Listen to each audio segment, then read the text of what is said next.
Dear student, welcome back to our YouTube channel, that is Bio Lecture by Rashid Khan. Today we will start a new topic. The topic name is dengue.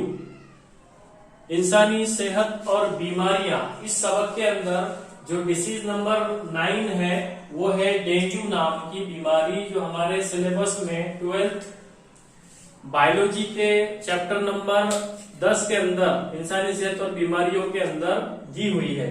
अब ये dengue बहुत ज्यादा detail में इस text book में दी नहीं, बहुत short में है, तो इसको शॉर्ट में उसके की पॉइंट याद रखना है.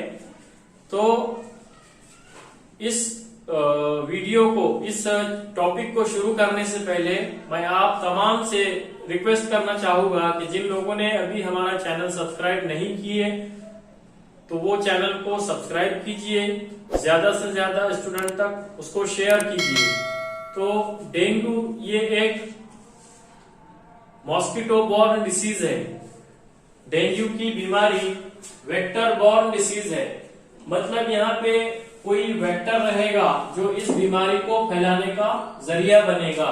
जिस तरह मलेरिया के अंदर मॉस्किटो एक वेक्टर के तौर पर काम करेगा, ठीक उसी तरह इस डेंगू की बीमारी के अंदर भी एक मॉस्किटो या फिर कोई भी एक वेक्टर रहेगा जो इस बीमारी को ट्रांसफर करने का जरिया बनेगा. तो यहाँ पे वही नंबर 1 पॉइंट है, dengue is vector borne disease caused by any one of 4 closely related dengue viruses.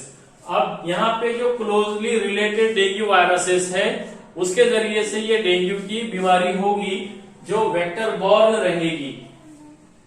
Dengue viruses is transmitted through the bite of female Aedes mosquito.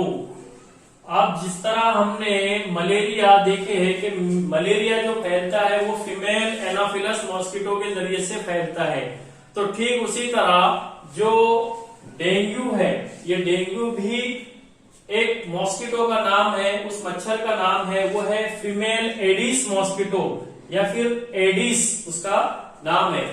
तो शॉर्ट आंसर क्वेश्चन में या फिर एमसीक्यू के अंदर या NEET exam के अंदर इस तरह के क्वेश्चन पूछे जाते हैं.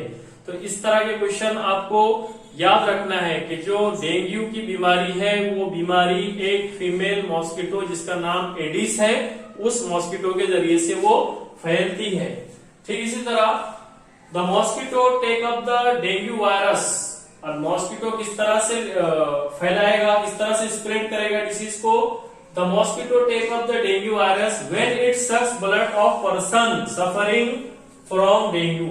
जो डेंगू से मुतासिर कुन आदमी है या पर्सन है, उस पर्सन का जब ब्लड सक करेगा कोई भी मॉस्किटो, जब ब्लड एज ए फूड के फीड करेगा, तो उस ब्लड के लेने के दौरान, उस ब्लड सकिंग के दौरान उस एडीज मॉस्किटो के जिस्म के अंदर ये डेंगू का वायरस आएगा. और वो जब it can not spread directly from person to person, मतलब ये directly person to person spread नहीं होगा, बल्कि मॉस्किटो के जरिए से ये डिसीज जो है तो एक से दूसरे को ट्रांसफर होगी. तो जब वो मॉस्किटो ब्लड सक करेगा इन्फेक्टेड पर्सन का, तो उस ब्लड सकिंग के दौरान वो जो वायरस रहेगा डेंगू वायरस वो ट्रांसमिट होगा सेहतमंद इंसान तक. तो यहाँ पे मोड ऑफ ट्रांसमिशन हमको समझ में आया. अब इस डिसीज के अंदर जो टेक्स्ट बुक के अंदर दिया हुआ है मुख्तलिफ किस्म के की पॉइंट थे, जैसे हमने इसके पहले की बीमारी देखे, साइन और symptom, prevention and control measure, modes transmission, mode of transmission, prevention and control. तो इस तरह इस डेंगू के अंदर किताब में या बुक में दिया हुआ नहीं है, बल्कि एक 4-5 लाइन का एक पैराग्राफ है, उस पैराग्राफ में डेंगू का पॉइंट कवर हो चुका. यहाँ पे जब आपको मोड ऑफ ट्रांसमिशन पूछा जाएगा तो mode of transmission is nothing but the mosquito और any vector female Aedes mosquito. तो फीमेल एडिस मॉस्किटो के जरिए से ये फैलेगा.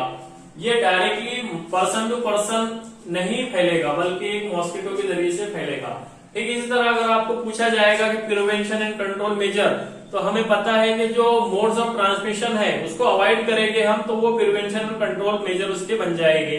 अब ये जो बीमारी है डेंगू की, ये बीमारी ज्यादातर मच्छरों के जरिए से फैलती है, स्पेशली फीमेल एडिस मॉस्किटो. तो हम ऐसी जगह पर जाने से हमें बचना चाहिए जहां पर बहुत ज्यादा मच्छर है, या मच्छरों के बाइट करने से या काटने से अपने आप को बचाना चाहिए। मॉस्किटो नेट्स का इस्तेमाल करना चाहिए।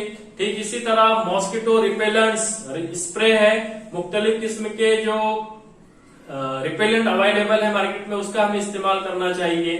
ठीक इसी तरह जो बायोलॉजिकल प्रिवेंशन है, जैसे हम जो गम्बूसिया फिश है उसका जो है तो हमें इस्तेमाल करना चाहिए। गटर का पानी या फिर ड्रेनेज का पानी जो है तो ज्यादा दिनों तक के जमा रखना नहीं चाहिए रास्तों में। पानी की सही तौर से निकासी हमें करना चाहिए। रास्तों में, गढ़ों में या घर में या किसी और मकान पर पानी जमा नहीं होना चाहिए।